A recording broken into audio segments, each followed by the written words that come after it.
Welcome to the Shit Creek Survivor Show, where we openly discuss our stories of getting stuck up shit creek without a paddle. We share the good, the bad, the ugly, and really what I love is the funny. But most importantly, we discuss how we got out of our own situations and out of our own shit creek and get moving in the right direction. And the reason we are here together is to share these stories so that people know that they're not alone, first off, as cliche as that sounds, but two, I love Dennis's term to put more tools in the tool belt. What worked for you may not work for me. What worked for me may not work for you. But what if we get a whole bunch of people talking about it?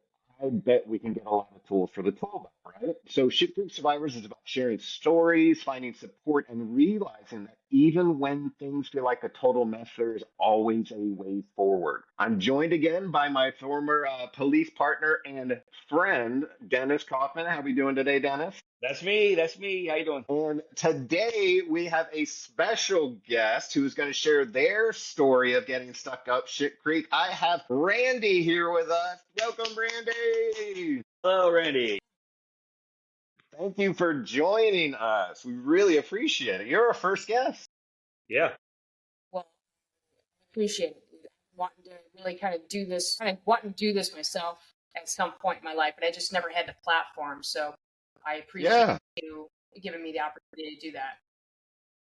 I'm glad you're following through with it then too. If you're feeling the pull for it, now you're following through with it. That's a great first step. So I applaud you for that. I got goosebumps.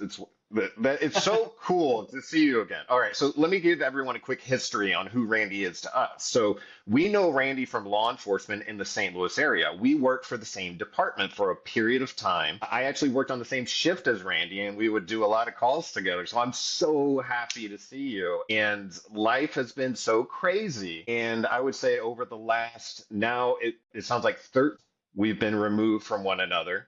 We've kind of both we've gone on our own journeys, and somehow we've ended up back in the same place. And I think that's freaking amazing. It's like what? You know what I mean? Big as the world is, sometimes it's pretty darn small. Man, and I tell you what, Cameron, you kind of said it earlier. We were on the same calls together. Like, you were my right hand man. Like, every call you had, I made sure I was backing you up, and like I kind of felt like I was like wanted to be like your little teacher because you were newer on the department. You were. You know, yeah, no, you were like my best bud. After my other best bud left for another department, you became like him to me. So, well, I appreciate that. Yeah, and Kaufman, I didn't really get to know you that well because I think we were on opposite shifts, like complete opposite shifts. So during the part of that, well, we hung out a little bit outside of work a couple times. Yeah, a little bit, but like I didn't, get that work relationship. We all went on the flip trip together. Oh man, Jesus! What a blast of a past that is, huh? Oh, absolutely. That was fun. Yeah, that was fun and kind of awkward. It's weird when you got command staff there with you. You know what I mean? So you're like, what's appropriate on the river? And anyone from, who's done float trips knows what we're talking about. So we're going to talk about, or Randy's going to share with us, we all have our own shit creeks. And the truth is we have a lot of times multiple shit creeks happening at the same time, different stories that are paralleling one another. But there usually comes a time in life where we get into a situation, and in my personal situation is like when I hit rock bottom and I'm just like, you know what? I am going to make a commitment to myself to get better. It has nothing to do with anyone else. I am going to not go out like this. I will go out trying. And somehow that turned into me getting back up and now helping other people. And Randy's doing basically the same thing. So Randy, I'd like to give you the floor. I mean, the last time like we saw one another, we were working, and it was Halloween there were a weekend. couple of Let's just say that. There was some, and if you would clarify, because a lot of us, even the people on the department, we didn't get the whole story. You know what I mean? And you kind of find out that's the way law enforcement works. You know what I mean? You sort of, if there is someone injured, you separate them from the pack, and then you assess them, and then you introduce them back to the pack. It's awkward, I know. Randy, I'll give you the floor. So we were working, and then what happened?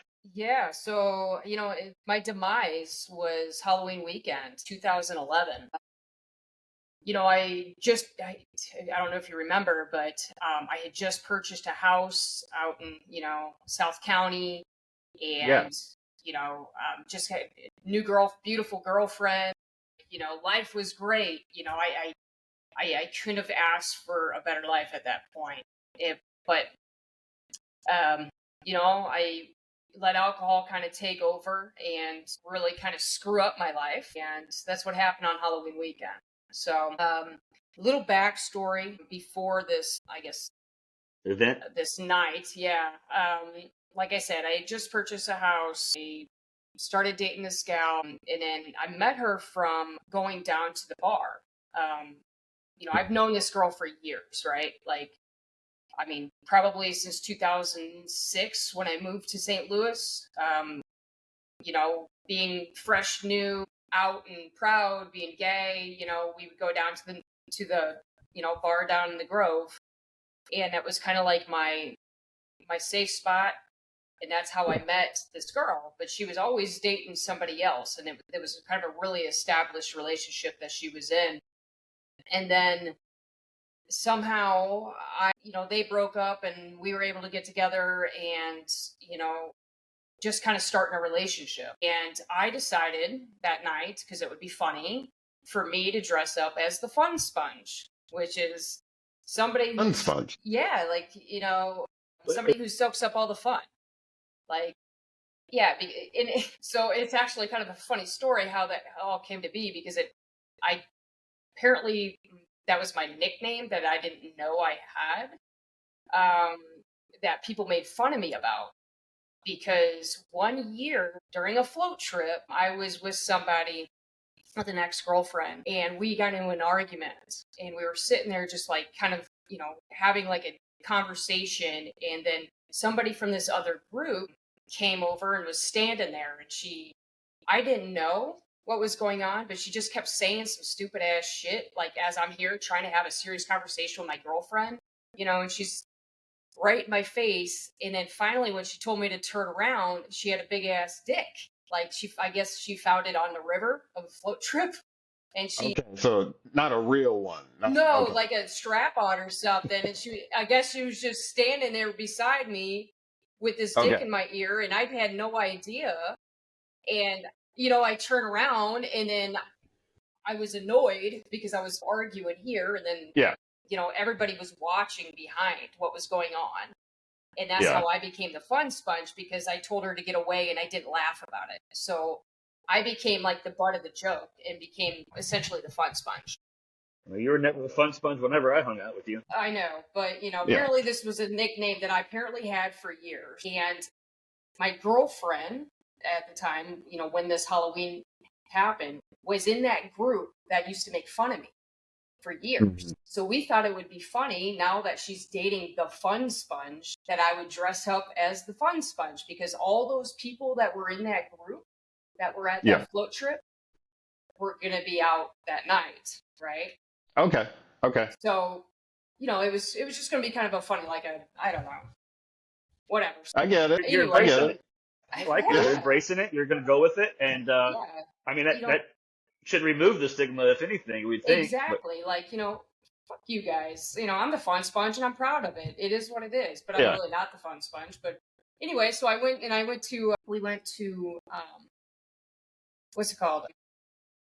Dollar Tree, and I bought like $60 worth of sponges, and I just hot glued them all over to my body, and I had like these fake sponge mittens on my hands, and I had this hat with sponges on it, and I was holding a sign that said "No Fun Zone," and I go down to the bar, and we're doing the Morgan Ford pub crawl, and I'm having a ball, like no problems, just chilling, having a good night with my girlfriend, right? Well, then we go from Morgan Ford to this lesbian bar that I have been going to for years, and where I met my girlfriend, because she used to be a bartender down there. And we get to this bar, and, it's the end of the night, it's closing time, and they kick you out.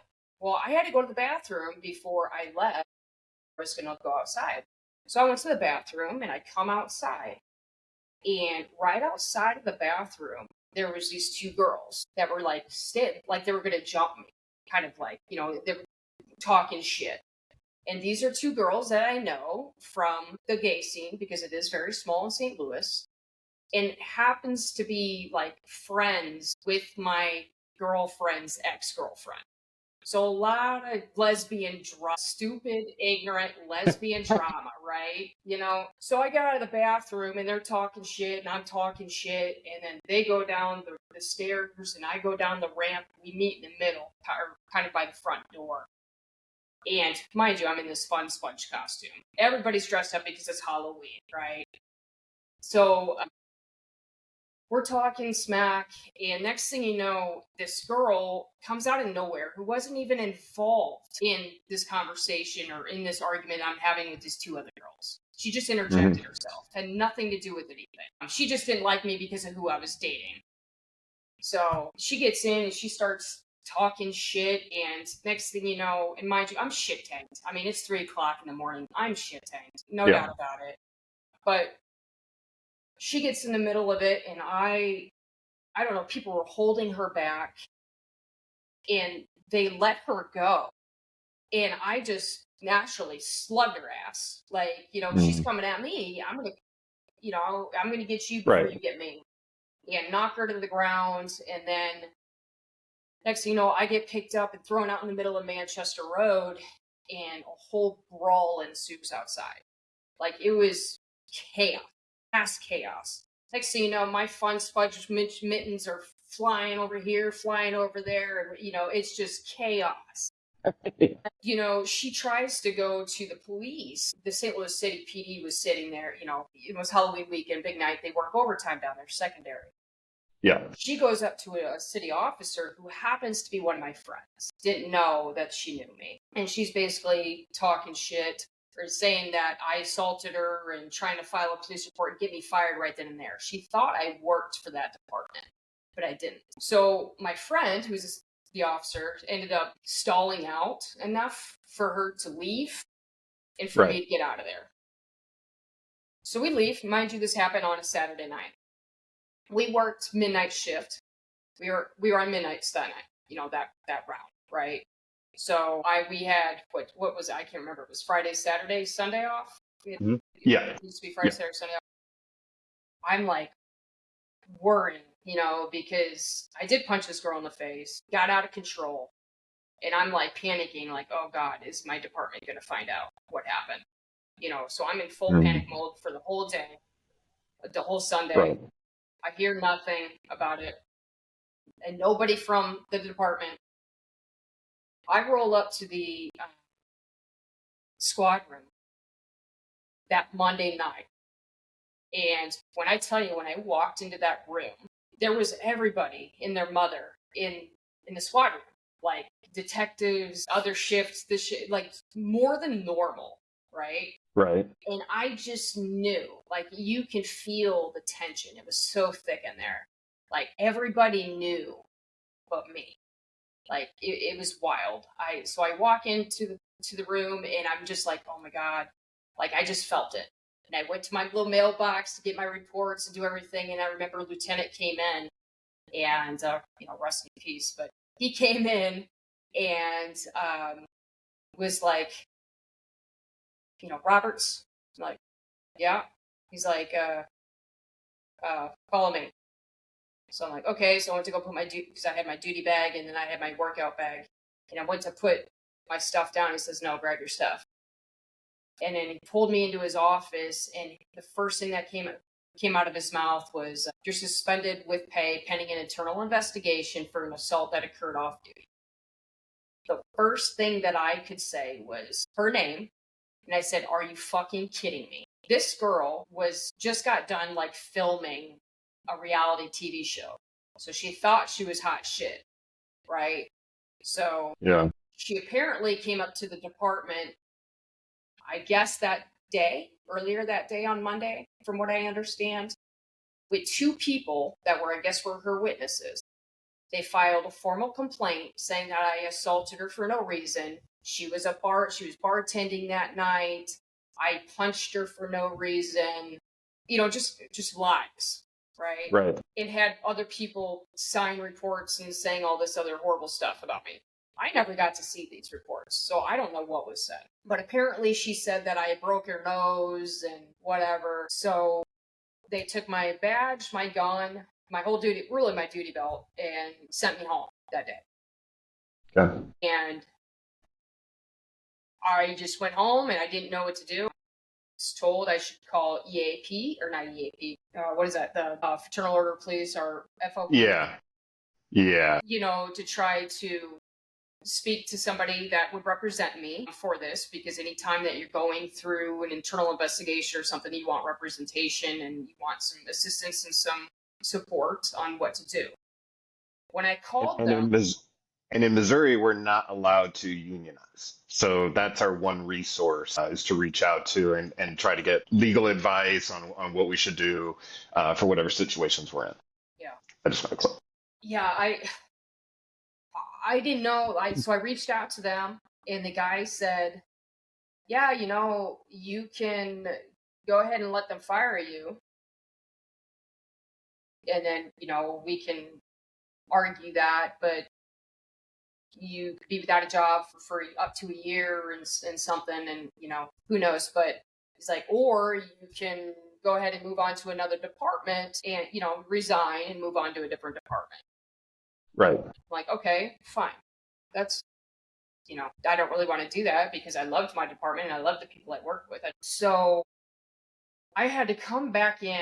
I don't remember if it was the next day or not, but our commanding staff made me come back in. And, you know, I've always been too brutally honest. I don't know, and I'm still to this day, I have no filter. I am who I am. I say it like it is, and I tell the truth, no matter what. Like, I am not a good liar. Right.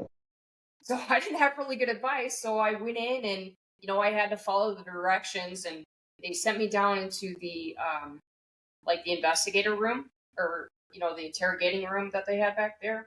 Interview room. Interview room, yeah.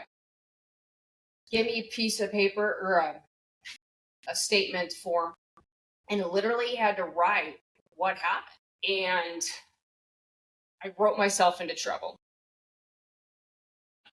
You know, like I said, I didn't have union support.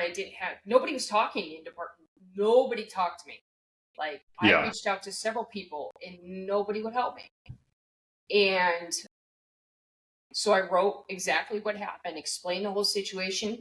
I did admit to being intoxicated and drinking. So, of course, automatically, officer unbecoming, or be unbecoming of an officer, automatically, right? Okay. I spoke to Captain, and I had asked him, I said, you know what, because he said they went down there to the bar and pulled the video.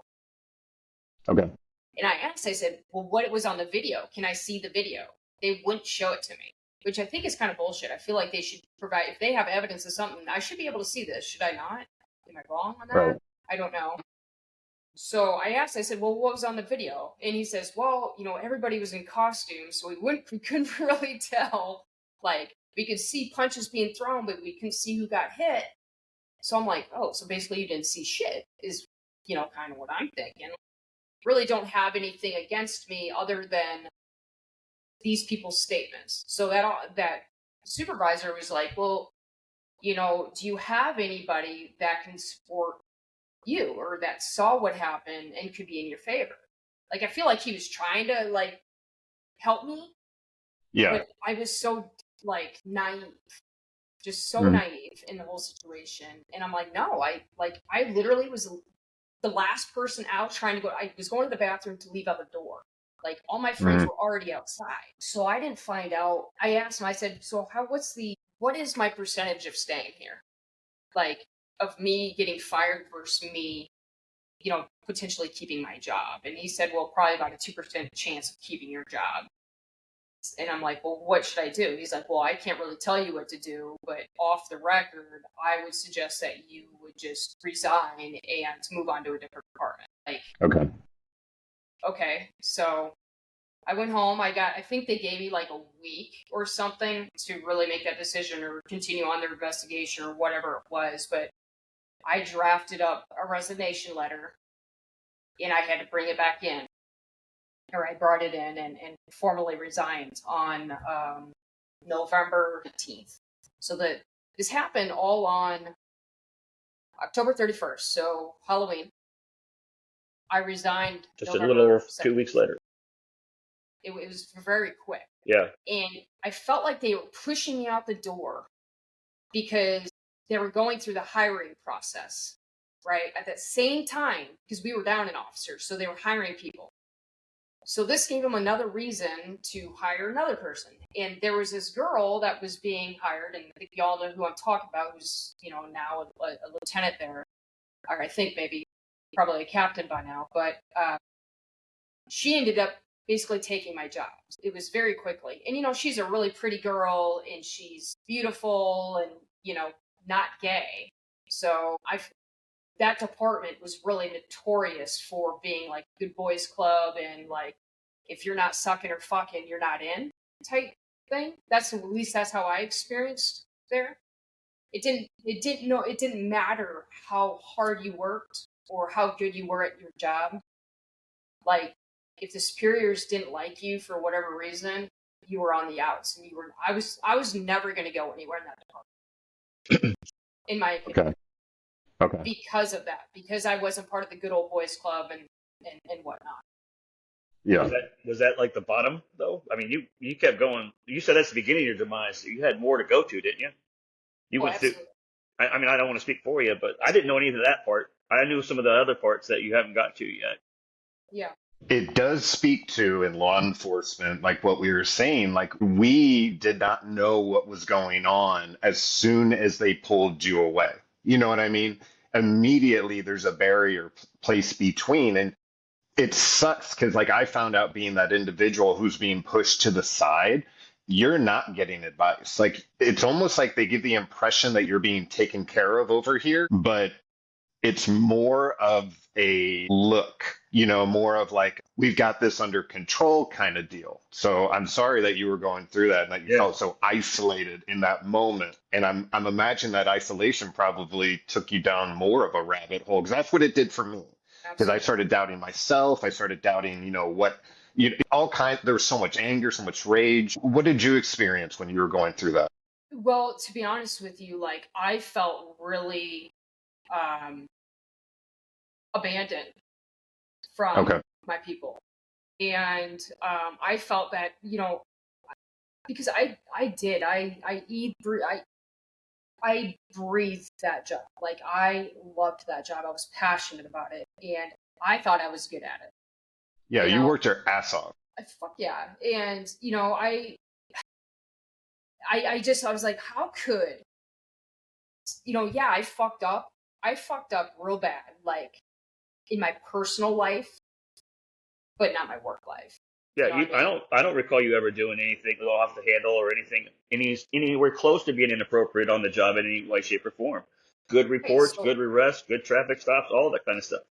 Absolutely. So it's like, I felt like, goddamn, like, you can just dispose of me that quick, and I shouldn't blame this but I feel like it was because they had somebody prettier lined up that they wanted to hire. And fuck, really, to be honest with you, that they'd let me go. That's how I felt. That's how I interpreted that in that moment. Yeah. It's also, I wanted to bring, before you go too far past it, I wanted to say, for being such a small community with the gay scene, like you said, it's really small, tight knit, you'd think they'd be more supportive of each other. Like, even if an accident happened, you think, like, like, that's like another little brotherhood, sisterhood type of environment. You feel like they all know what you're going through as a gay person in St. Louis. They go through it too. Why wouldn't they want to build each other up more? So I'm a little shocked by that, but and that's unfortunate too. But maybe they have a lot of growing up to do. Well, like I said, it is a small scene. So for her to come at me like that and really, instead of just like should have come to me, like, and talk to me and why come to my job? That's my life. That's my livelihood. That's everything. I was a total douchebag, percent. Back in my day, like I did a lot of really stupid shit, and that one night at the Halloween was not like my demise was coming prior to that. So there was other things that I did prior to that night that gave the department ammo against me. But they couldn't use that ammo because they couldn't use it against me because it wasn't on record. Okay. So before Halloween happened, when I first came to that department, I'm kind of circle back here. So when I got hired at 22 years old with this department, before I even graduated college, I got this job, right? Wow. First big kid job, got money, power. I'm just discovering myself on who I am as far as being gay. And I'm coming into this new career. And immediately when I walked in there or got to that department, like I was told, I had this really piece of shit car that I wasn't nice enough to be on the parking lot. That was like the first week of me being at that department. Like I had to change who I was. I had to sell my car to get a new car that was good enough to be in that department parking lot.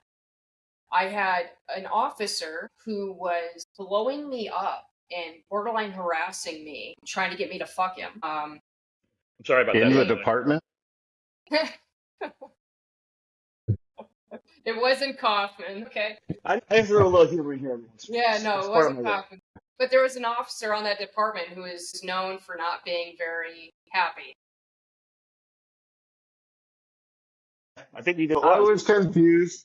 I was confused on who you were talking about until you just said that. Now I know exactly who you were talking about. So him and his best friend were like immediately trying to schmooze their way in and trying to, whatever. And I did fall trap to that because I felt pressured by him. And we did end up hooking up. And it actually kind of saved my ass the first time that I really got in trouble. So not a good person. There was times when I was off duty, but he was not off duty, and we would be doing whatever we were doing. Very inappropriate and very, he could have gotten fired for what he was doing, right? Yeah. So, like I said, I had some other things that happened to me that led up to my ultimate demise. And one of them was, Pride weekend. So Pride is always and it was, so Halloween happened in October. So June was a couple months prior to that, right? So in June, I went out to this gay bar because, again, everything negative happened to me in my life is something to do with this alcohol, right? So go to the gay bar, and it's Pride weekend, having a great night, and I met these people, and it was the end of the night. They're like, hey, let's go to the strip club. I'm like, heck yeah, let's do it. So I went to the strip club, and I went to the one all the way out, oh my God, off 64, Washington Park area, not the one like east side, like right here. It was kind of a little farther drive, right? I have no idea what you're talking about. I've never been there. Okay, fine. I'm kidding. Okay, so that one. So I've never, that was my first time at this one, and I'm following these people. I'm like, God damn, where are you taking me, right? So I'm not familiar with the area at all, period. So I go there, and mind you, I am drunker as shit, like driving drunk, I'm a police officer, doing all the things, being a hypocrite, all the things that I'm arresting people for, and just being not a good person. And so I go to the east side, and it's kind of a wild story. I ended up, getting pulled up on stage, and they were taking my clothes off, and then a stripper went to go try to take my underwear off, and next thing you know, I tried to stop her, and then I headbutted her, and she had a bloody nose, and I tried to say sorry, and then I got kicked out of the bar. It was like 6 o'clock in the morning, right? And it's daylight. It was like a Varsity Blues situation. I had to be at the downtown parade at 11 o'clock. I was meeting some friends at 10:30. So it is 6 o'clock in the morning on a Sunday, right? I'm like, I need to go home and I need to sleep like at least an hour or two before I rage again. No, rally time. It's time to rally. I was rallying. Get an energy drink, some more vodka, coffee. Get over there. Don't stop. So, Do you guys remember my car that I had? It was a Toyota Celica. Okay. Red Toyota Celica. And my license I remember your little crotch rocket. Cuff'em. My license plate said Cuff'em, CUFF hyphen EM. Yeah. Well, I still have those, by the way. So that was the car that I had with my Cuff'em license plates. And I'm leaving East St. Louis, and I lived in Kirkwood at the time. So all I legit had to do was go down 44, like straight down 44, or 64 to 44. Well, somehow I got lost, and I ended up all the way on 70. So like I went completely around St. Louis the opposite direction, and I'm in St. Anne territory and by the airport. And remember, they used to patrol that airport real heavy, and it was double fine zone. It was real bad there. Yeah. And it's Sunday morning. I'm shit tanked. I'm in my Celica, and I'm rolling because I got to go home and I got to sleep. And I'm doing at least 90 mile an hour down the interstate. No traffic, right? Right. Next thing you know, I see an unmarked patrol car, Dodge Charger. And I'm like, fuck it. I hammered that sucker, and I just flew by him. Like, in my license plate saying cuff him, flying by this guy, right? Yeah, that's not easy to remember. So, he gets on my ass like that, and I'm like, oh shit, pulled over right away. Like, and then I shit you not, this dude does like the full felony stop on me.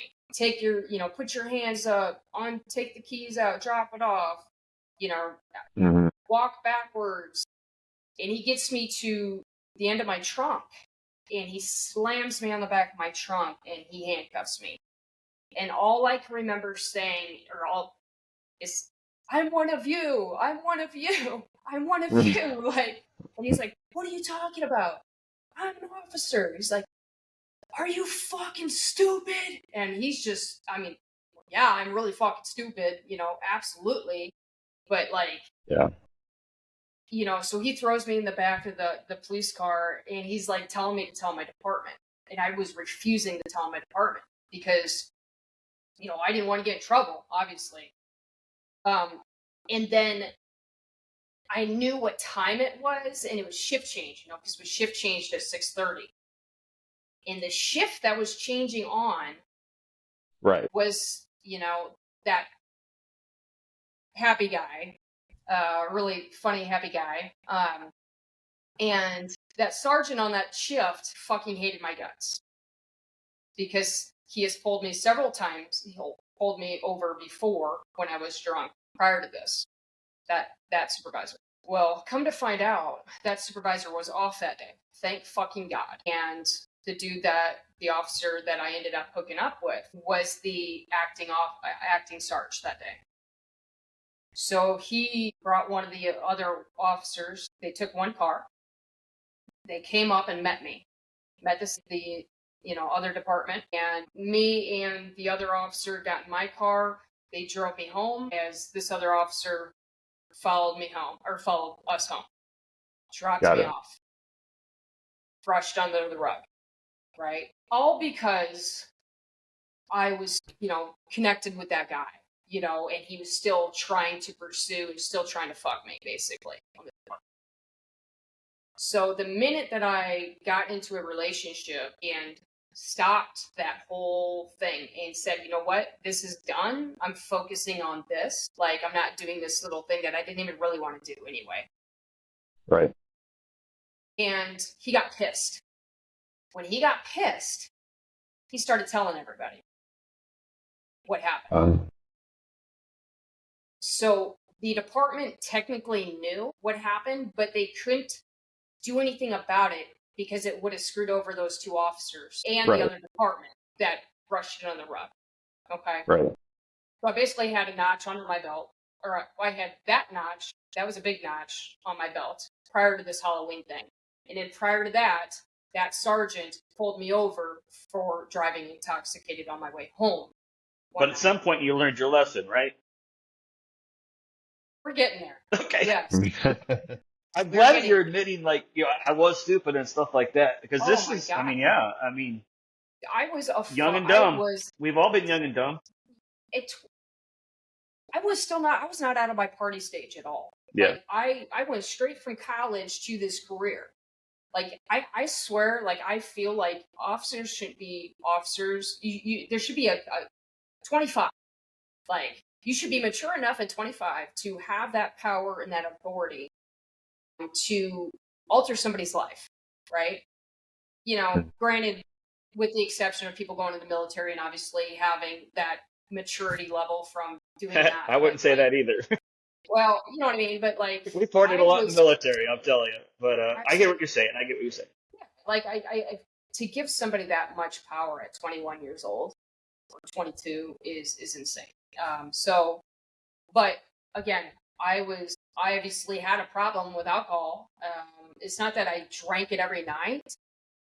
I would just party hard on the weekends. And when I drank, I wasn't drinking just to have social drink. My goal was to get blacked out drunk and have a good fucking time. Like that was, why am I going to spend the money and not like feel the effects of it? You know what I mean? So I didn't know how to do the social drinking. It was just one extreme or the other, Right. All or nothing. Yeah. So like I had been pulled over by the department that the town that I lived in. I got pulled over by them twice, drunk as fuck. Prior to that, they didn't say nothing. I'm sure they spoke to people, but like it never got brought up, and it was kind of brushed under the rug there. Absolutely. So my demise was coming, right? Prior to that. It just took finally that Halloween weekend to really be like, you know what? Yeah, you're out of here. So I have nobody to blame but myself. I used to be so mad at that person that told on me, but I've come to peace with the decisions that I made. Yeah. So. But yeah, so after that whole thing, me losing my job, dude, that was rough. I had just bought my house. My relationship was going to shit because I was depressed. Like, I didn't know what to do. So, she didn't know what to do because, like, now, Right. like, who wants to be with somebody in a brand new relationship? Who wants to be with somebody who is just depressed and not, doesn't have a job? Like, that sucks. And plus, it's embarrassing because I just lost my job because of going out here. So, and like I said, our community is really small. So, they all know it. Traveled amongst the community. So, who wants to be with this idiot? So, and this is what you were thinking. This is what you were thinking in that moment, right? Oh, absolutely. Do you have any sympathy now for where you were? Meaning, in that moment, it almost sounds like you're like, I didn't have a job, I wasn't worth anything, and you felt that way in that moment. But what I've learned by going further in the future is like, that's just where I was. You know what I mean? That's just where I was. And not who you were. Yeah, that's what I'm trying to get to. It wasn't like who I was, but I was projecting it on myself so strong that I believed it. I believed that everybody else believed it. I believed that, those closest to me and all that kind of stuff. Have you had any reflection where you look back at yourself now in that moment and be like, I was just really scared or really like lost or really overwhelmed or anything like that? Yeah. So I my biggest thing was, I have a fear of disappointing people, right? So when I lost my job, I couldn't tell anybody. Like my family, I didn't tell my family because honestly, that was what connected me, especially me and my dad. Like that's what we would talk about, and I didn't want to lose that. Okay. So I was trying to find a job quick to replace that job so he didn't have to find out. Nobody had to find out what actually happened. And I was blackballed. That department blackballed the fuck out of me. Like I was going nowhere. Every department that I went to, they wouldn't tell me, I wouldn't get the job because, that followed me. So yeah. I spiraled and I was just not in a good headspace. again, it was a big fear of disappointing people, and it led me to the way. Basically, the way I coped with with losing the job was like all I did was work out. I would work out. I would do the P90X, the Insanity, and then I would Mm-hmm. run 4 to 7 miles every day. Dang. That was my. That's all I had because I couldn't find a job, and I was too proud to do anything less than to take a security job or Yep. something like that, because Your ego like fucks with you in that yeah, regard. 1000%, absolutely. And I had to take a big bite of some humble pie real quick, and it didn't happen until after my whole suicide attempt, because All of this was ultimately this spiral downhill to that. absolutely. And see, now that's Yeah. all I really ever knew. Hanging out with you, that happened. It felt like you were going through something mentally, and that's why you had left the department. That's where I come from in knowing that. And I don't think anybody really knew anything differently except for those that were involved in those individual cases that you're talking about. I don't know So that people were out there talking about it in any way, shape, or form. So none of you guys knew that I got into a bar fight and I don't got remember. fired I from don't prison. recall ever hearing that. I recall just that you were spiraling out of control a little bit, and then you had a suicide attempt, and try to reach out to you as a friend in that regard. But what can you do? As much as I want to help, I can't. Just try to show some support so you know that somebody's I thinking knew about you. that there was trouble. I knew something had happened. Yeah, I knew something had happened. I think I may have even been in the squad meeting, but I think like I didn't know what was going on. It may have been one of those things, like you said, the shift was happening. So like we're coming in to kind of do our shift and they've already made the decision. It sort of seems like now that they were going to pull you out of the room as almost soon as you got there, kind of deal. But they didn't say like, "Hey, everybody, this is what we're doing today." You know what I mean? Like for the shift. I don't know about the sergeant or whatever it may have been. They may have known, but And remember, we are our own worst critic. So when you're in that moment and you're double doubting yourself and you're really criticizing all your actions, and of course you feel all those fears and anxieties that everybody's talking about you or knows about it, that just adds to it. And you're just going to sit there and cycle it and cycle it and cycle it because you're sitting there in silence, or you're running, or you're trying to drink it silent, or whatever it is, how you're coping with it. That's all you have. But talking to us right now, I hope you can realize that you were your own worst enemy, just like you knew, and nobody, it wasn't personal. Like we weren't personally against you as coworkers or anything like that. And you had some growth that had to happen, and time healed that wound, and time found you into a better place. I hope. Yeah. Ray, first off, I got to say again, this is huge that you're sharing this story with us and everybody else because there's somebody out there who needs to hear this right now who's going through it. Right now, We're they're in not that looking to moment. They're appear. in that moment of that cycle. They're in that moment right now, and they feel like there's nobody out there that feels that way. There's nobody else there that can get through it. And if they hear your story and get inspired by it, and it pushes them through it, that fog, and it gets them out, then not only you feel better about getting it off your chest, but then you should feel also good that you've helped at least one person get through it too. Yeah. I mean, like I said, I after that whole situation, I spiraled. I ended up taking, I pulled all, because I literally just bought my house, so I had to pull out all my retirement, which was $15,000 that I already had in the 2.5 years, whatever it was that I worked there, or 3 year, I don't know.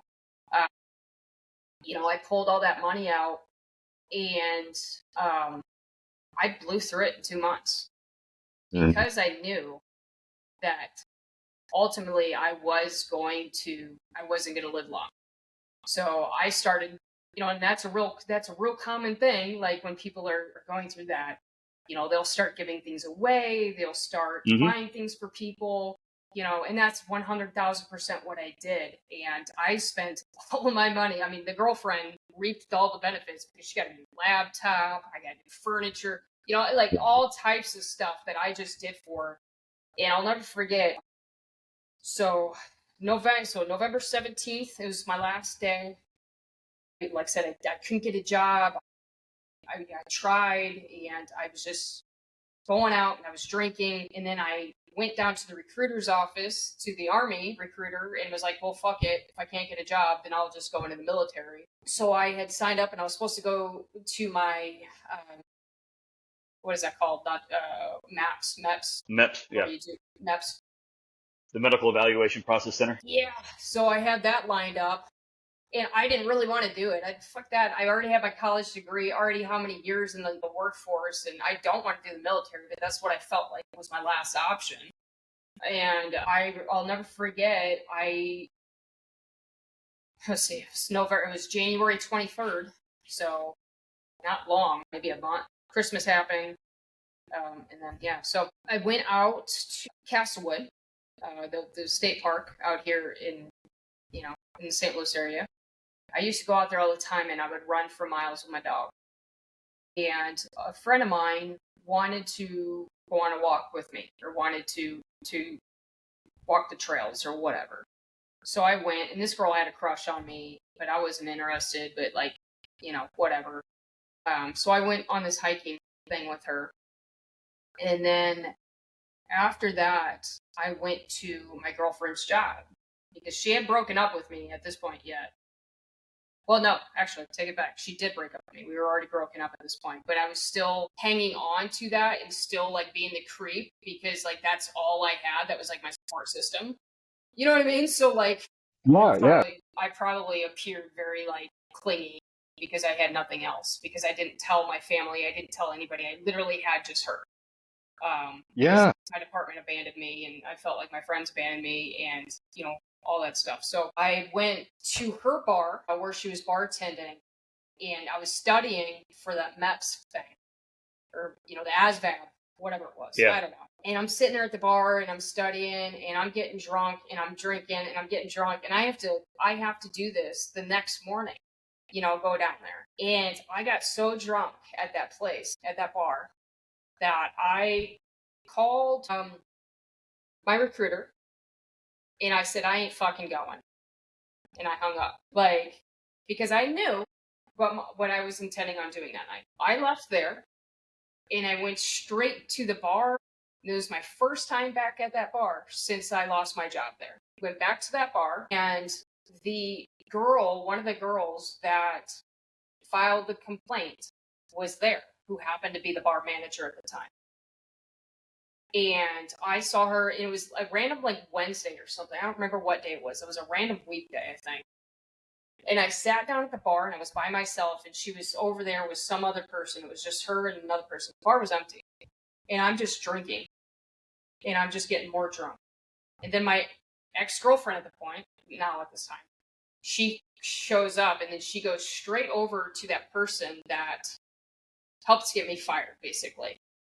Is how I perceived it. And they kind of got into it. And then I just remember putting my fingers up and flipping her off. And she kicked me out of that thing so quickly. So I got in my car, and I left to drive to my house. And me and the ex-girlfriend tried chasing after me or running after me or trying to stop me from driving, because I shouldn't have been driving, because I was beyond the obliterated, right? Mm-hmm. And I drove home. Somehow I managed to park my car in my skinny ass garage. I don't know how I didn't scrape the shit on my car, but I got in there, and I went upstairs. I shut the garage door, and I can remember this, but there's a lot of things that are erased from my memory now. So I remember I turned on all the lights in my house, and I left the front door open, because I didn't want to be there. I didn't want to rot. You know what I mean? Mm-hmm. Sounds really You morbid. want to be found easy. Absolutely. So You're doing a great job. So I remember I purposely had left the twine for my Christmas tree on the front porch, because I knew I was going to use it eventually. So from Christmas, I held on to that twine, until the 23rd, outside on the front porch. And I went downstairs to my basement, and mind you, I'm fucking shit-faced, right? But coherent enough to do what I did. And I wrapped the twine. I just remember wrapping it around the big old rafter. And I had a little step stool that I sat on, or I stood on, and I don't know, and this bothers me to this day. I don't know if like I heard her come and then I did it, or if I did it before she got it. I don't know, but I did not know that my ex-girlfriend followed me home. I had no idea, but apparently she followed me home from the bar. She stopped to get gas. She was going to turn around and go home, but something was telling her to follow me. Okay. So she ended up coming to the house, and I don't know if I heard her and then I did it real quick, or if I like did it before she got there. I really don't know that part, and I wish I did. But I guess I did it, and she found me, and she lifted me up from my feet, and apparently I had urinated on myself and whatnot, and she was able to somehow get the rope around my neck and lay me down on the ground, and she called the police. And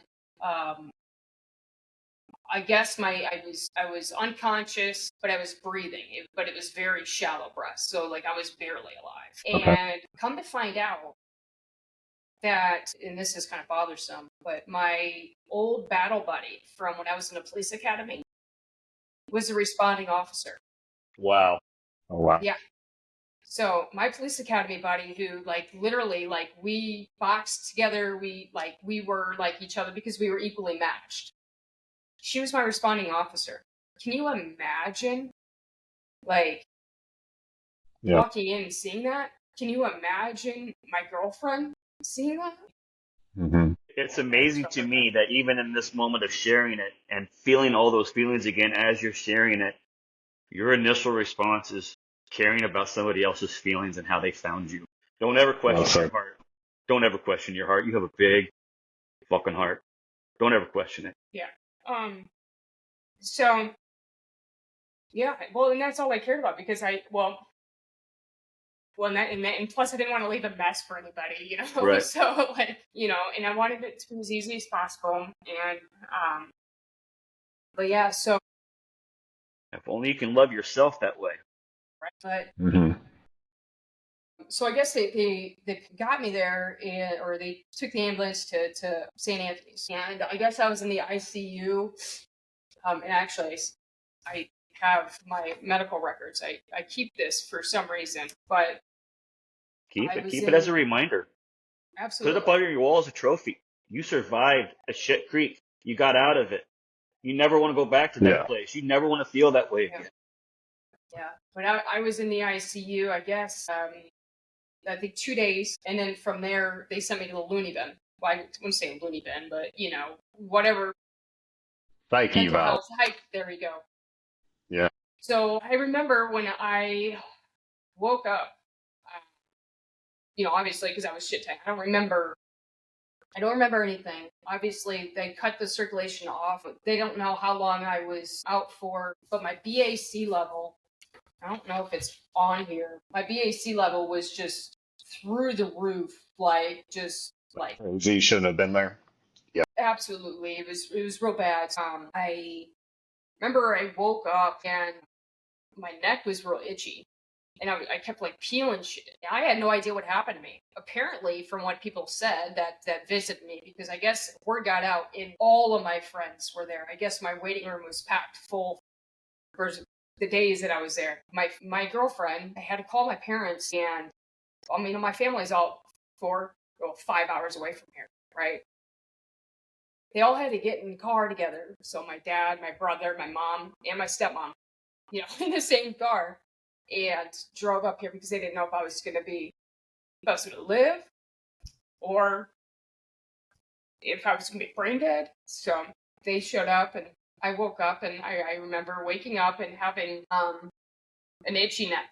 And apparently I was telling people that I got hit by a taxi cab because I heard one of our officers who just got hit by a taxi cab. He was telling me a story about it. Do you remember? I know which one you're talking about, yeah. Yeah, I guess he got hit by, I don't know. So I guess maybe I thought that I was still working with Webster and I was the one that got hit by a taxi cab. I don't know. Your brain apparently does some weird, stupid shit. But apparently that's what I was telling everybody. Like, what happened to me? Obviously, everybody knows the truth, but I didn't. And they just kept telling me, don't touch your neck. Don't touch your neck. And I just remember, like I said, everybody coming in and people coming in and, talking to me. And then I remember I really had to shit really bad, but I didn't want to shit in this like they In the made little, In the they pan? made me try to sit in the bedpan, and I'm like, I ain't fucking shitting. Nope. how do you do that? Like, I I still don't understand it because, like, how do you poop laying down? And then, so what are you supposed to do? Sit up in the bed and just be like, "Hey, everybody, it's happening." well, You know, like, it was liquid shit, so it wouldn't have mattered. You know what I mean? But I demanded. Apparently, I was a real bad fall risk, so they didn't want me to get up out of bed to shit on an actual like mode. But I yeah, demanded it, so I was fighting them with that. I was fighting them with apparently I was pierced everywhere, yeah, like they were trying to get me to undo my piercing so they could do CT scans and X-rays and all this stuff, and I'm fighting them tooth and nail for that, like. And my best yeah, friend had to come in there and try to convince me to take it out for apparently I was just the worst patient ever. yeah. But I I'm remember with you. I'm with you. I turned into that person, and it's because you're like, I don't want to get better. Like in my mind, I was like, I don't want to get better. Let me out of here. My body, my choice. Like, I'll do my life, you do yours. Like I was just so toxic, and but yeah, still at that point I didn't know what the fuck happened.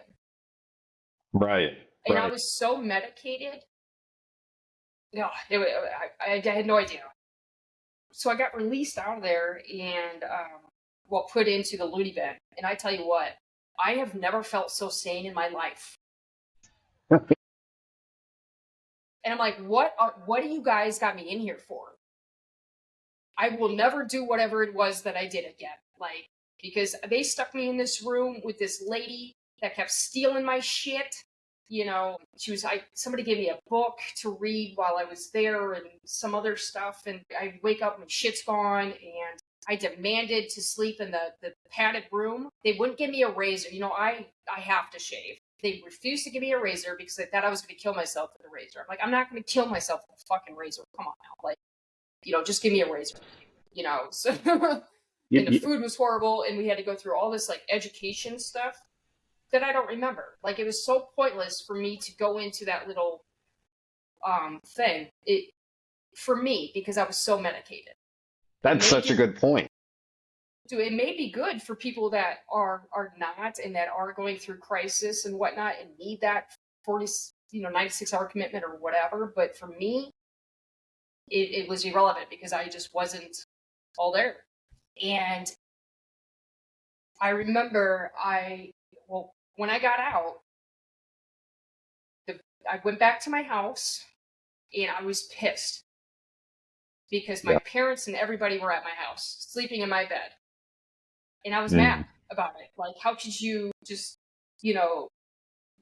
like so stupid. Right. Like, why, but I still I wasn't all there. And I suffered from really bad vertigo after that because, mind you, I had circulation cut from my neck for God knows how long. I still kind of, sometimes in the summertime, you can still see the scar from, the rope. If my neck gets tan, you can still see it. I just lost my train of thought. What I just said? You were mad that you got home. We were all there. Oh, yeah. Yeah. It's fair to say you're a little bit of an unreasonable place, not quite ready to heal yet.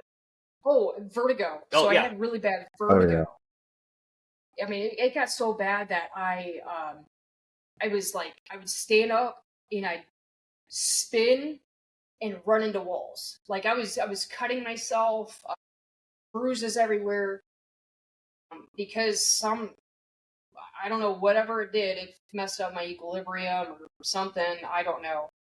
So I had my, now girlfriend, because she was my ex-girlfriend, and then I woke up and I guess we were together again in the hospital. I don't know how that happened, but she was my girlfriend and she was taking care of me for a little bit, so I demanded that she take me back to the hospital so I could figure out what the fuck's going on with me, because I was literally spinning out of control and running into walls. and they gave me this medication and said, take this when when you feel it coming on. I'm like, well, by then it's too late. So what's the point of that? And a friend of mine actually suggested that I go to this place called the Healing Arts Center in St. Louis. They do like Reiki, they do breath work, biocranial stuff. And she had leukemia, and she told me that she did something and it helped her immensely, and kind of did a pay it forward. She paid for my first appointment to go to this place. Oh, wow. And I went there and I talked to the guy, and it was real spiritual.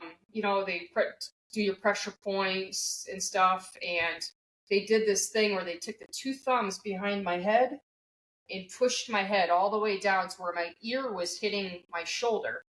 And whatever it did, it released the two, like, you know how your skull has got like two halves and it's got the wiggly line at the top of it, you know? Yeah.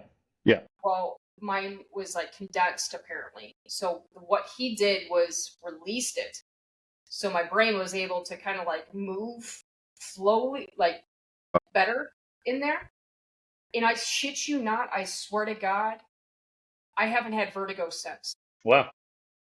Like, life-changing. And then like also the therapy that kind of came along with that, like when he was doing the pressure points, he was making me say some really hard things like love yourself and like all that types of stuff, and it was real transformative and real helpful for me in that moment. And I promised I would pay it forward again, because you know, I felt like it really did something for me, and I wanted to do it for somebody else if somebody else were in my position. But That's so cool. yeah.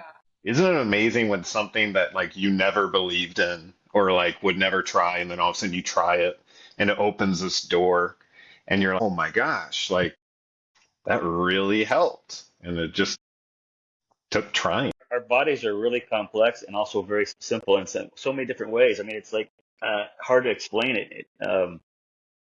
But he knew something at that. Yeah. What was it called again? So we need to make sure that plug the keeps up. Healing Arts Center. The Healing Arts Center. Yep. It's off in Worston Woods. Okay. It's a husband and wife who founded it, and they are amazing. And they basically teach people, you know, it's a school, so they teach people how to do massage therapy, Reiki, breath work, all that stuff. And I had since went back and I've done breath work sessions and done therapy sessions with them and a bunch of other things since then, and they're just awesome. So yeah, definitely. What is Reiki? I don't know what Reiki is.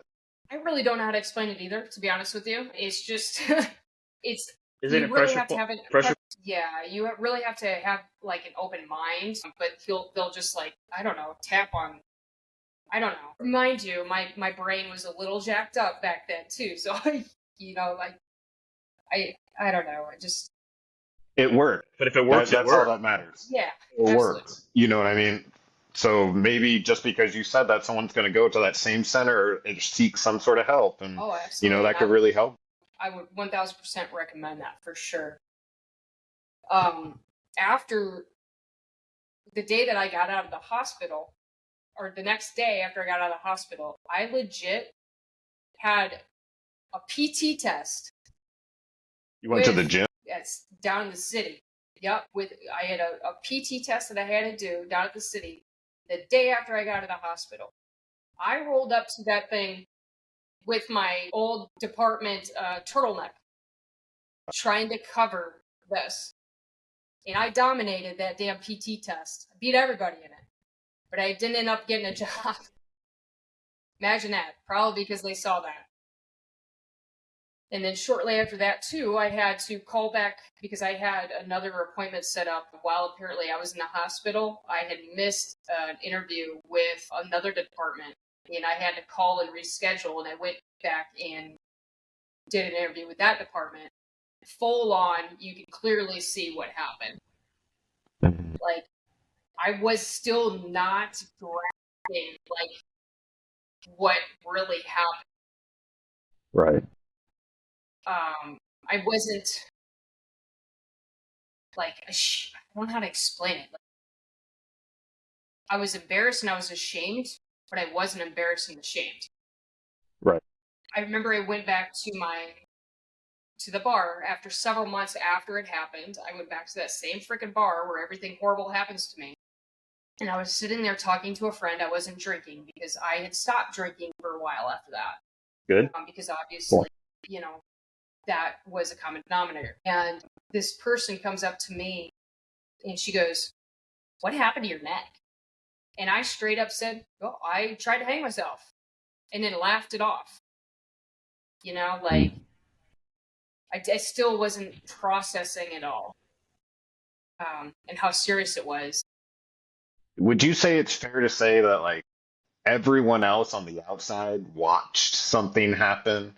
Yeah. Meanwhile, you were going through it, but it's like you don't have that same perspective. Like when you wake up after you've been unconscious for 2 days, it doesn't feel like 2 days. It feels like a second.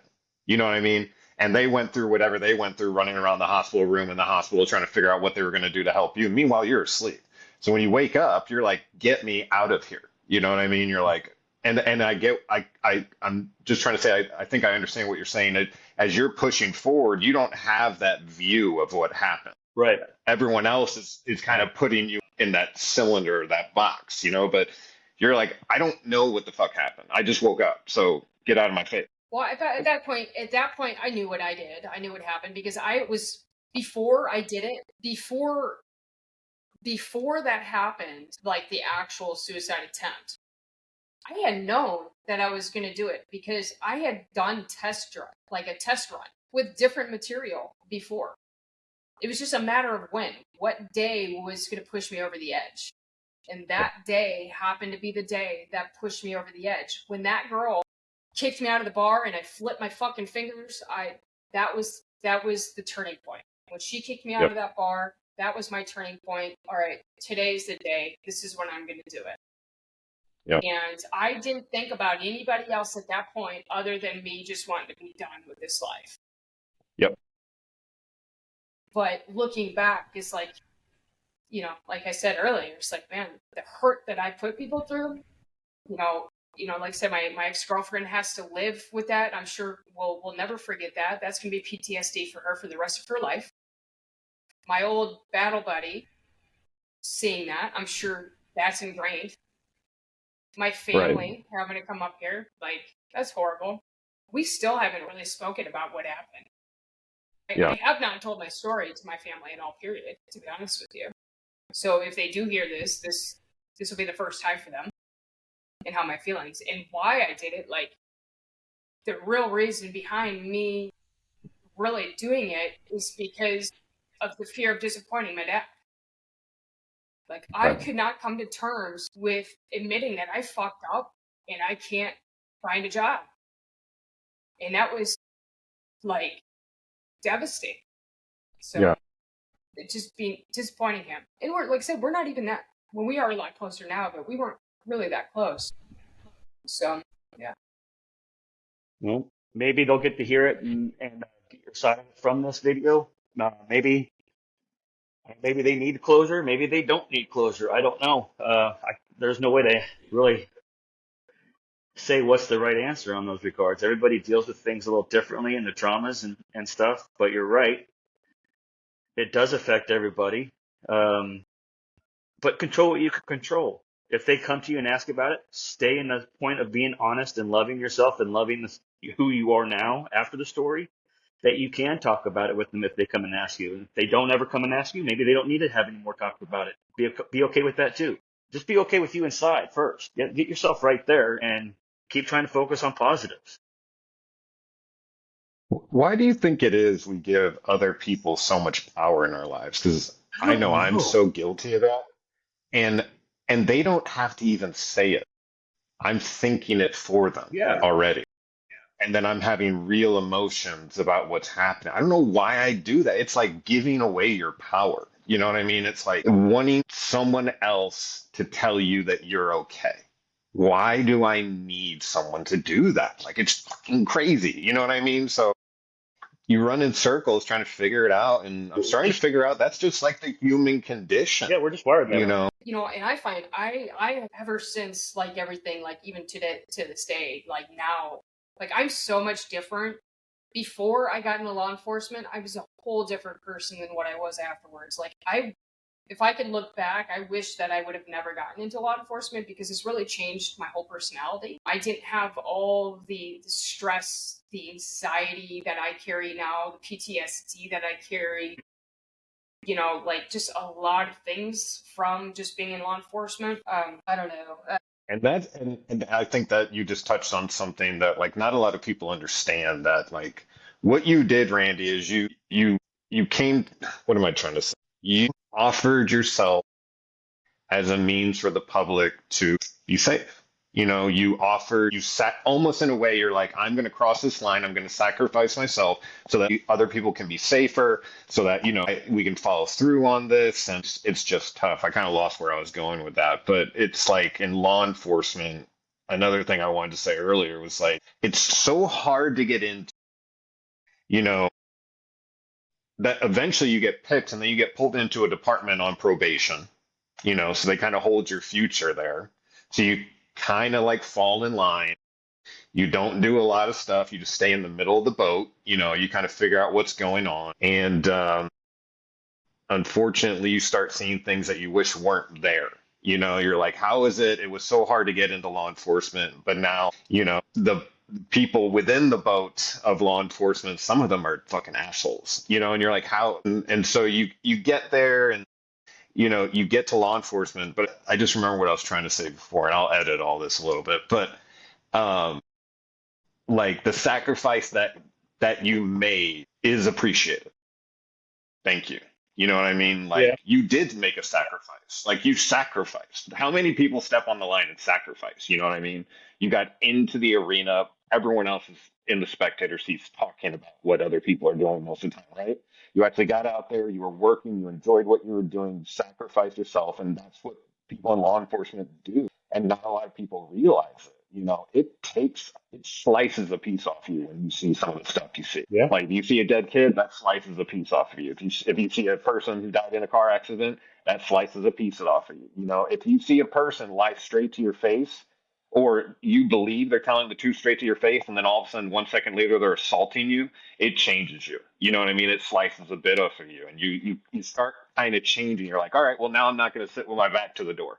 Now I'm not going to put myself in this situation. Now I'm not, and so you're sacrificing yourself because you're spending 90% of yourself. This is what they say in the academy: 90% of your time is going to be spent with the bottom 10% of society.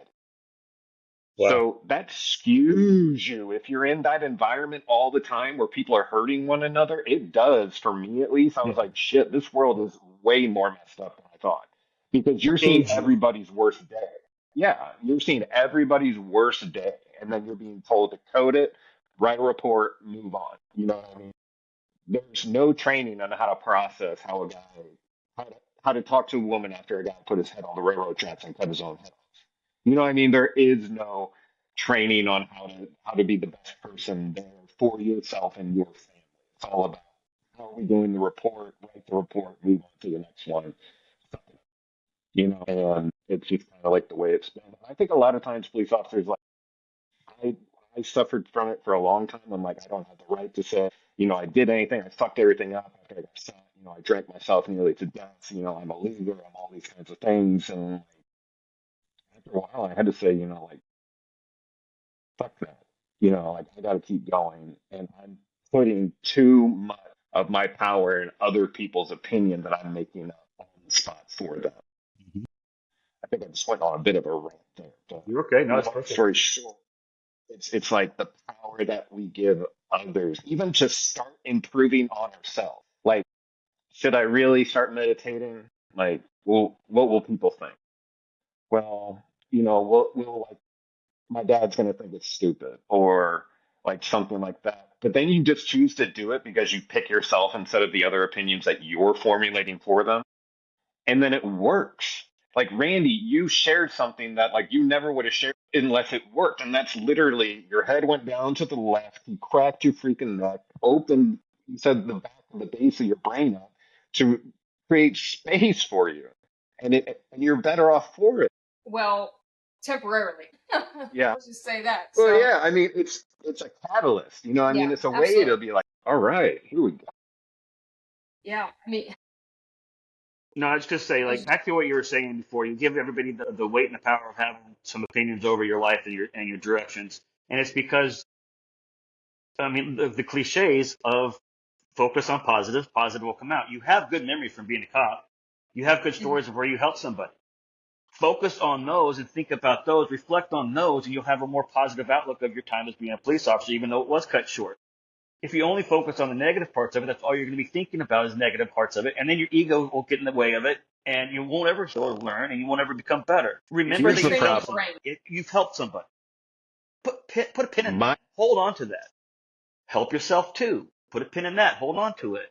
And just keep going positive and positive. And I'm 100% good at giving advice and not taking it, but it's the truth. It really is. Just have hope, peace, and love and spread that. Remember it from the past, even though you made mistakes. Trauma is saying I did something wrong. A healing from the trauma is saying I made the best decisions I could with the information I had available to me at the time. And I know I could do better next time when I go through something similar. You know? I like that. That is good. Another angle for that is like, what would you say to a person right now going through the struggle you were going through? Yeah. Would you get in their face and be like, "You're a terrible person, and you're a failure, and you're about"? You'd be like, "No, I got you. I've been through this. I've seen what you're seeing right now, and the storm that's in your head is not actually what's going on in the real world." That dark cloud will eventually lift. I still had to go through a little bit more after that whole suicide attempt before I finally was able to like take a grasp on my life. Like I had to go through getting 2 DWIs after Oh, wow. that suicide attempt. Yeah, by the same officer. You know, back to back, a month apart from each other, almost a year after. You know, dude. So that was my turning point. So I lost my job, attempted suicide, had 2 DWIs back to back by the same freaking officer Okay. within a short period of time, that year span. Like, it was rough, and it took me going to SATOP because that was my mandatory. I ended up, having to do a weekend intervention program in SATOP, and where they actually physically made me write down how much money I have spent thus far on attorney fees, alcohol, and then write down like every major event that ever happened in my life that was negative. Mm-hmm. The common factor was alcohol. Right. It was like when you physically write it down and you see it, it was like, holy shit. Like, Mm-hmm. wow. Like, That's when the I light need to bulb went take off and you control. understood it. People tried to Absolutely. tell you and explain it to you, but they couldn't understand it for you. But once you got to that point, bam, the light bulb goes off and now you understand. Well, and then I didn't think I was an alcoholic because I only drank on the weekends. Like, I don't Right. like the taste of alcohol. I only drank on the weekends. Like, I partied on the weekends. Like, that's normal. Like, in my head. But the way SATOP or the way they explain that and that is like, no, if you've been blacked out drunk, you're technically called an alcoholic. Like, it was kind of weird, but, it really opened things up. So it's like I needed to have all those experiences and all those stops, those traffic stops, and Yep. the Halloween to happen, and then my suicide attempt to happen, and these 2 DWIs to happen for me to finally like take control of my life and Yeah. choose me over alcohol. And I still, I don't no longer drink and drive anymore. Good. did learn that.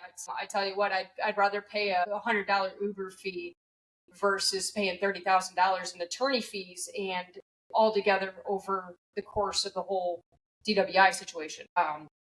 Because Right. that is life changing. But So that was like your aha moment. Like when you got the second DWI, you were like, I got to do something. Or is that what you're saying? I mean, kind of. I mean, after the SATOP, and I was able to write it down. Absolutely, that's when I realized, yes, that I do have a problem. It didn't completely stop me from drinking. At that point in time, like I would still, have, social. I realized how to social drink, like one drink with dinner or something like that. Yeah. But what saved me, besides that SATOP and going through that DWI thing, was me getting into a relationship with somebody who had a child. And then I had that responsibility for 4 years of raising a child. Yeah. And if I didn't have that, if that person didn't come into my life during the period of time that I had, I probably would not be here today, honestly. Okay. It But I matured had you. that responsibility. It 100% matured me. And I had that responsibility. And then even after that relationship died, like, I was able to process things a lot better and realize that, you know what, okay, yeah, that sucks to go through a breakup, but nothing will be ever as bad as what it was the night I hung myself. I could never get back to that level, ever again. It will get better. You know, I was fortunate enough, and thank God, I mean, I can't thank her enough for finding me, you know, like, to give me that opportunity to learn and grow and move forward. Because, you know, I would have been done at 26, you know, because I was 25. Well, I would have been done at 25 because I was only 25 when I attempted suicide. Wow. Yeah, very young. And when you look at a 25-year-old now, I mean, for me, I'm like, you're a baby. Like, you don't even know what you're doing. I have a Yeah. friend of mine right now who actually, I just got her a position at my job, you know, trying to help her out because she is 30 years old, still living at her house. Her family never had a real big job, and she is kind of going down the rabbit path, or the rabbit hole that I went down. She spends all of her time at the bar, and she's around these people that are her temporary bar friends, which is what I found out, what I realized after everything that went down with me. I found out real quick who my friends were. Yeah.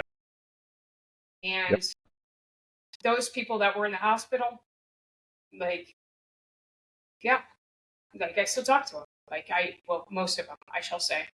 But, like, those are the people that have your back, that will always be there. And that's what I wanted. I wanted to prevent her from doing, and I'm trying to educate her and trying to, like, hey, like, Right.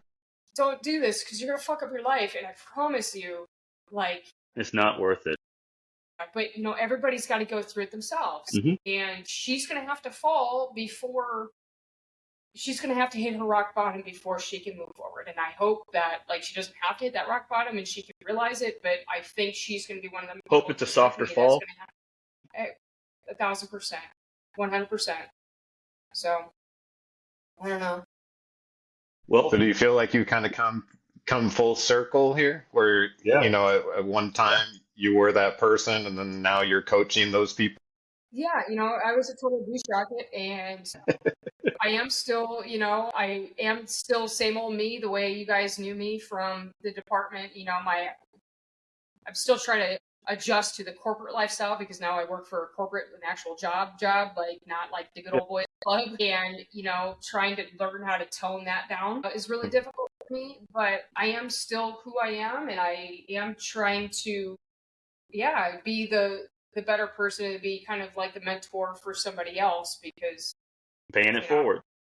Yeah, and that's another thing. I was able to pay that forward for, you know, what my friend did for me with the break. I was able to pay somebody forward that was going through some tough anxiety times and was able to help her out. So You pay for her first session? Yeah, absolutely. Oh, cool. That's cool. Well, you're also And paying I it asked forward her- right now today, talking. You're paying it forward right now. Somebody's going to hear this, Yeah, and it could help it them. wasn't the best transition on how to explain my story, but, and I go on little tangents here, but, like, there's a lot involved into it, and there's still more that I could, you know, discuss about, like. But then we're just focusing on the negative parts of the story, and that's Exactly. just going to snowball into a negative place. So it's important to address them. It's important to bring it up, because otherwise it doesn't give the story enough validity.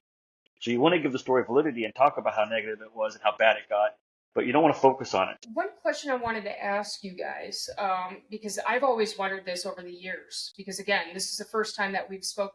Yes, I'm circumcised. Really, yeah. Oh, gross. Ugh. I knew you wanted to ask me that. You've been dying to ask me. And I don't remember, and I do somewhere I still have like all the cards and stuff from everybody at the hospital because I did keep all that. But I knew that, I was really disappointed after that I found out my sergeant didn't show up in support, out of everybody. And from what I understand was that, obviously he was brown nosing trying to become a chief, which ultimately he didn't end up doing. But, so he was playing that game and didn't want to look bad and have me, on basically his resume, which I totally understand. But do you guys were you guys instructed not to show up? I know you guys can show up in your uniforms, or No, from what I understood. no. I mean, word got around that it happened, and then a couple of us. I know, who was it?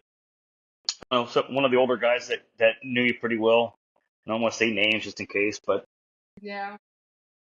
yeah, they knew what hospital and stuff. I'm like, well, will you tell me? Because I kind of feel the urge to go visit, just out of the human side of me, type of thing. But nobody, there wasn't any judgment going around. Nobody was saying this. Nobody, because in a moment like that, it doesn't matter why. You were hurting and you did something to yourself, and something inside of me, I can't speak for everybody, but something inside of me said, go visit her and let her know that you care. But remember that everybody responds to these things differently too. So because somebody doesn't show up and it hurts your feelings that they didn't show up and it makes you feel like they didn't care. Maybe they didn't. Maybe they never did. I mean, that's also possibilities. But maybe they do and they just don't know how to show it or how to express it. So don't. I almost said don't get hung up on that. And that'd probably be kind of a bad joke to say, huh? No, don't. Again, don't focus on the negatives too much. Yeah. Well, it was just Get comfortable. I guess really wanted to know what was said, I guess, around the department, what happened, and if you guys were instructed to not visit me. I wasn't. Nobody ever told me anything, but I've never really was the kind of go-to kind of person that people came to talk about stuff either. So I don't like playing with the he said, she said, rumor mills type of stuff. I mean. Well, I was on your shift when it happened, or maybe I just shifted over to COP or something like that. I can't remember. It was on the shift. Okay, so I think we were told what happened by the sergeant. I think it was a small meeting when it happened. It was probably, beginning of shift meeting. I came to the hospital personally with Kate, and I know that other officers went to go see you as well. But it really seemed like it wasn't as, what am I trying to say? Because I felt it too when it happened to me. It felt like there was a barrier placed. Do you know what I mean? Like she's going through this and we're staying here. You know what I mean? It was like that kind of feel. Like we still have to do our shift and like all that kind of stuff. That's such. You think you put that barrier there yourself a little bit though, in some regards? Yeah. Just because you're already in a negative place, and that negativity just echoes that everything must be negative if it doesn't go the way you thought it was going to go, or something like that. It's also startling it's startling when you're in a work environment and a person who was in that work environment with you, especially if you're dealing with life and death. You know what I mean? Like we backed each other up and all that kind of stuff, and like it really is like a family because you are depending on one another and all that kind of stuff. And then suddenly something happens to one of you. And it suddenly becomes very apparent you're at work.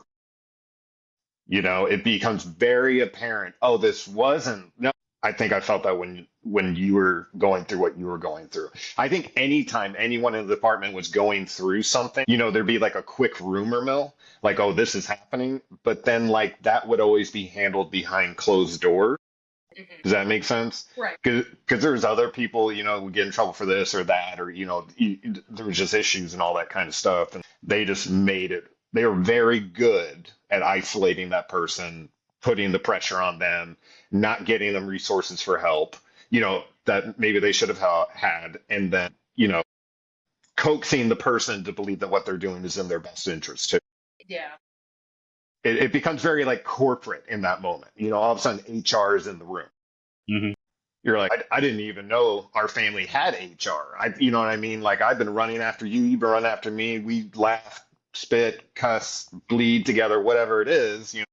Now we've got someone telling us what we can and can't say. You know what I mean? So it's like it gets awkward and it gets blurred.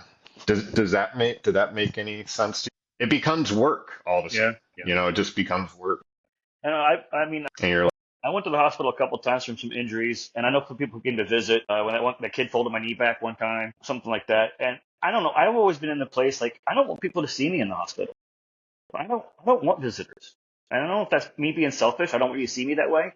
But like I hate going to hospitals, and so when I have to, I will for somebody to try to show some support. But I mean, I'm on edge. I'm nervous. I don't like it, and I'm also I don't know. Maybe it's the military. Maybe it's just my personality. Maybe I've been through enough and come through enough that I've gotten to the point where I can be comfortable by myself. I don't need you. I don't need your I prefer affirmations. myself. I don't need your affirmations. I don't need your negativity. I don't need anything from you. I'm going to get through this. I can get through this all on my own, whatever it is. No, that's what I thought I too. don't know. That's the That greatest. definitely worked. That may not be the greatest place to be at, but I mean, at least I'm not. I mean, I still give people too much power over my happiness and stuff. Um, some of that's just hardwired in you, and it's going to be there. But when I get down to the brass tacks, I can coax myself through something and be like, no, I'd rather do this on my own. I don't recommend It it. takes a minute to. I don't recommend that to everybody though, because we're also communal humans. We like having people around us. That's where your happiest memories come. We're telling jokes and stuff, and hanging out and making memories and things like that. So we need people around too, but I don't know, get to a point where you can be comfortable by yourself as well, and their approval or their disapproval isn't going to affect you. You're going to make your decisions. You're going to live your life. You're going to be happy, and you're going to try to positively affect the society around you. Be a good contributor to society with love, with actions, with whatever. And Ralph Waldo Emerson had a really good quote about success, and I just know the ending of it was like, leave the world a better place, whether it's by a redeemed social condition or a garden. Then you found, whatever, just find some peace, live in peace, share peace, find love, love yourself, love your friends that love you back, and try to give love to strangers too. You know what they're going through. They're going through something on their own. That's why road rage happens so easily to all of us. I mean, I'm guilty of that. I know, because in that moment, it feels personal. You cut me off. How dare you cut me off? And they probably didn't even notice they did it. That's a really simple. I also got but like I have to accept too that like I am a screw up. yeah, Like I think for too long I just wanted to be like perfect, you know what I mean? And like look this way and like kind of blend in this way and all that kind of so stuff. you And build up that in mask. doing that, This is who I am yeah, when and I'm so around everybody, but this is who I am when I'm by myself. And it's okay to have two different faces, I would say, but they should be closer it's together. too hard They though. should be close together. Yeah. They don't need to be separate, complete opposites. That's where Yeah. more trouble would happen. Because I do something that's so hypocritical. I expect people to show up in my life the way that I think I would show up for them. I don't think I show up for people in my life very well. Well, you're still your own worst critic. Do you get what I'm saying? Yeah, I guess I'm still the worst critic, but it's like Why are you so I hard get on yourself? mad at other. Well, I don't know. What's an example? Like in law enforcement, um, like the chief never showed up or contacted me after I got shot. And I had issues with that. And, I was upset about it. But if I don't know what he was, that's not a good example. That's not a good example at all. What am I trying to say? Like, I will look at a situation and be like, if I were you, this is what I would have done. It's very clear. One, two, three. Quit being an idiot. You know what I mean? But then, like in my own personal life, if I know I need to do one, two, three, sometimes I'll find reasons not to do one, two, three. And so I'm being a hypocrite in that. You know what I mean? Like I'm saying that like you should be helping me in this way, but then when I'm in a position to help you in that way, I find reasons sometimes not to do it. Do you get what I mean? So I crucify the people who didn't show up because they may have had reasons not to do it because I believe there was no reason to do it if I were the one in your situation. But if it switches, you know what I mean? I'm very aware that there's other variables in play. It's not as clear as I need to help Cameron.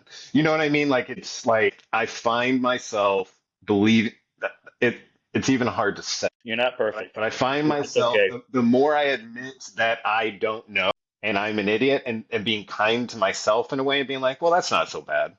the better I am at like showing up in the world. Yeah. Well, what was that quote? Because if I already What was that quote I shared just know, but last? now I'm back. No, what was that quote I shared last week? That one about like if you know what you want to be and you know what you want to know, you will achieve that, and that'll be your punishment. But if you wake up every day unsure of who you are and what you know, then you will become nothing, and that will be your reward. You gotta say that a couple times to yourself, because when you say you become nothing, you want to feel like that's a negative thing.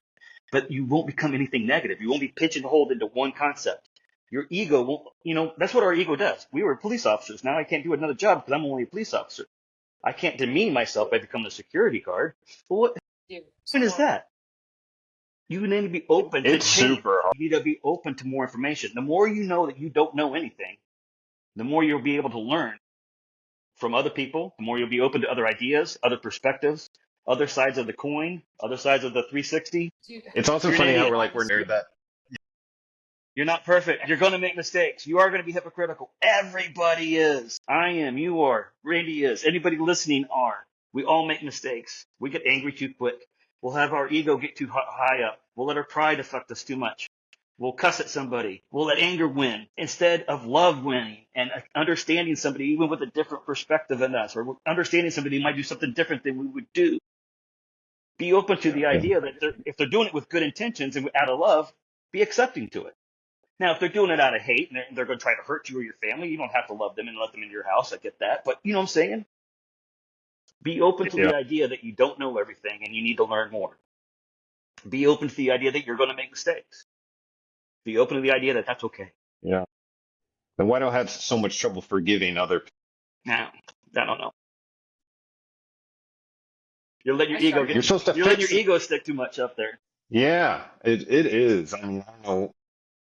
Life is so silly and also so simple. You know what I mean? Like the richest man is the one who has, love around him compared to the one who has all the possessions in the world. That's clear. Right now, someone is out there in their own shit creek, and you've been in that exact same seat where you had to decide to keep pressing on or to possibly give up. What would you say to that person who's in their creek right now? So the one thing that I would do differently is reach out, because I didn't basically kind of like battle that myself, like because I was embarrassed, I was ashamed, and again, so I didn't reach out to anybody and kind of wallowed in my own pity and tried to dig myself out of the hole, but I couldn't.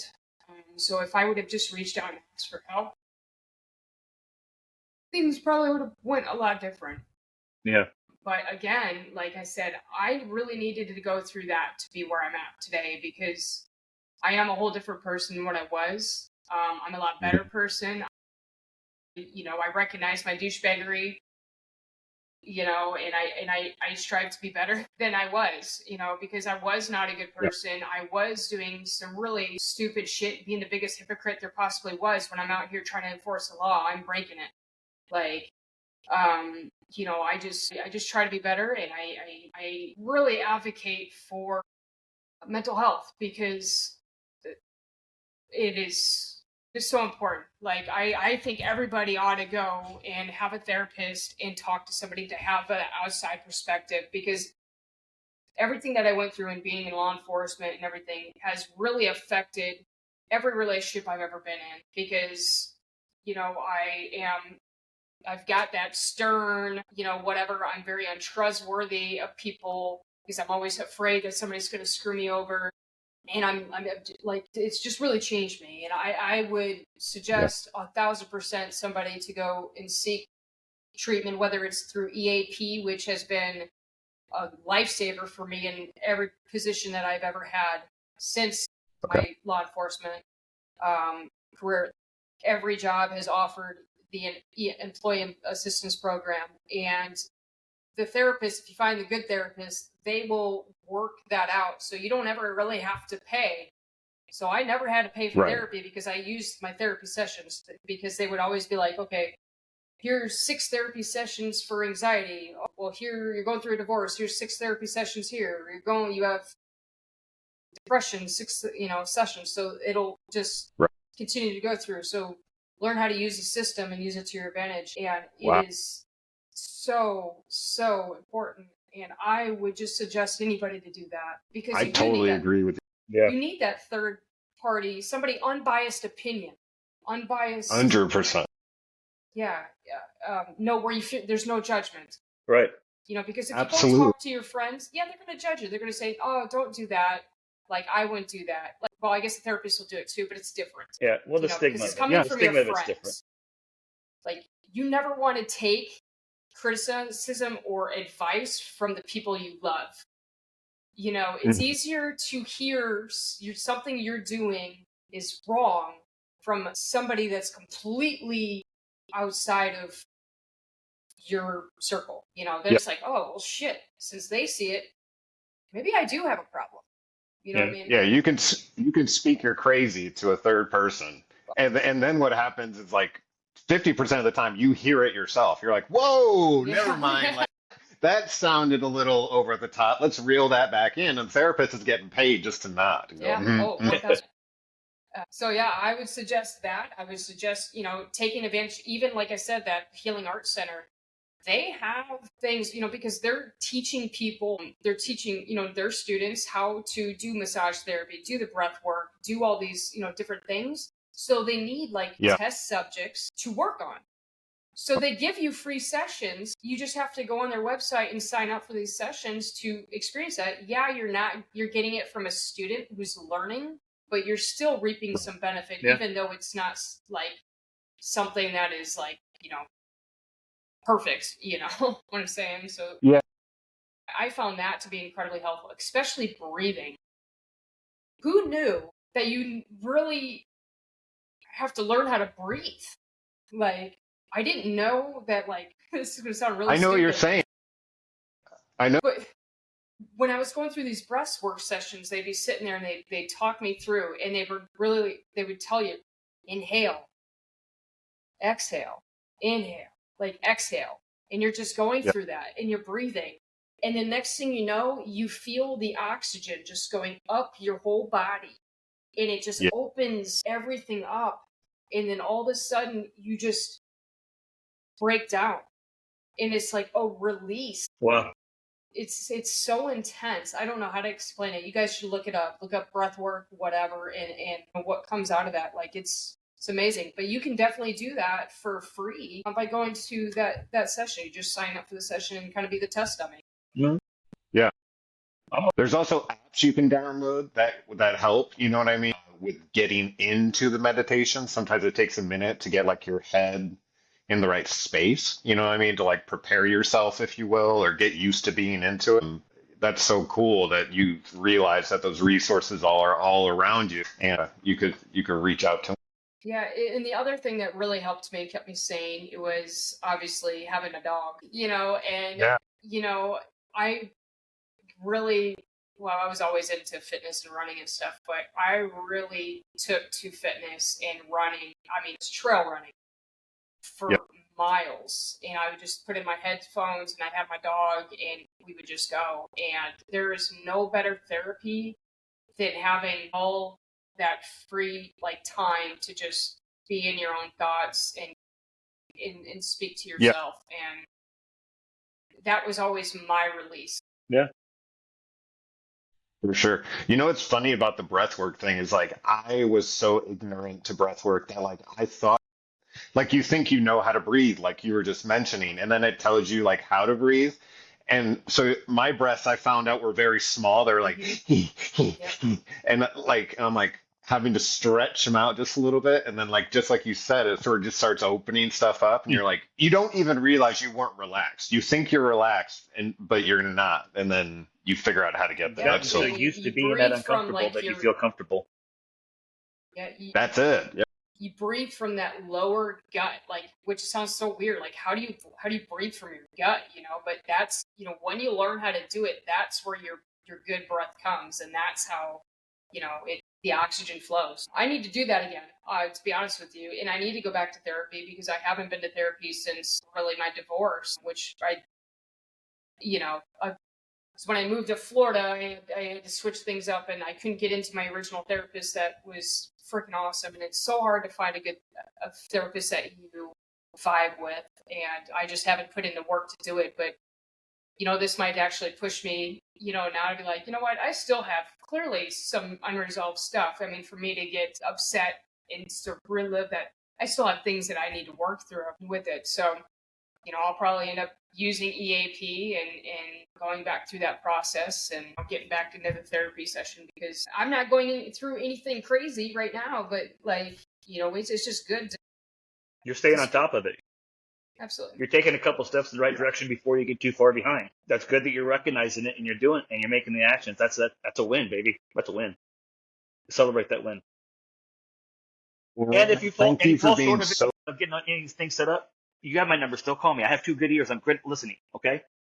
Go ahead, Cameron. Same here. And it's been so great catching up. Thank you so much for coming on here and sharing your story, because it is going to help people. I hope that it helped you, because I know by sharing my story, it kind of helped me resolve some things. And like you were just saying, realize, oh, there's maybe a little bit more to unpack here. Yeah.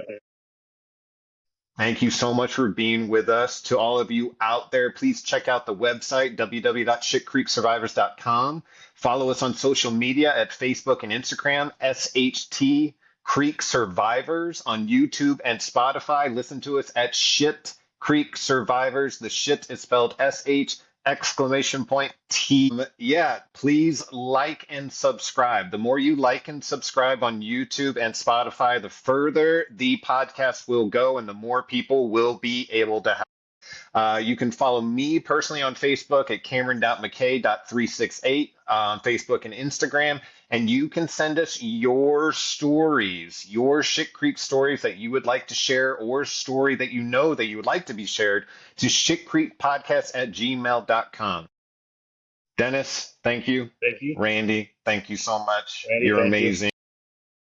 I love you both, and I think this is a super positive thing that we did today. I think it's going to be amazing for whoever gets to hear it. Agreed. You guys are awesome. Thank you for doing that, Randy. I'm proud of you. Yeah, well, I appreciate it. Thank you for giving me the platform. Like I said, if you didn't share your story, I probably wouldn't be sharing mine. You gave me, like I said, you gave me the kind of the boost that I needed and the confidence I needed to, to get this out there, because I have wanted to do this for quite some time and tell my truth, and, but I Feels just good. haven't had the platform. Yeah, it helps just to get it out there. Be like, this is what it was. You know what I mean? It's good for you. And then all of a sudden you're like, I don't care as much about other people. I feel bad. So y'all can eat it.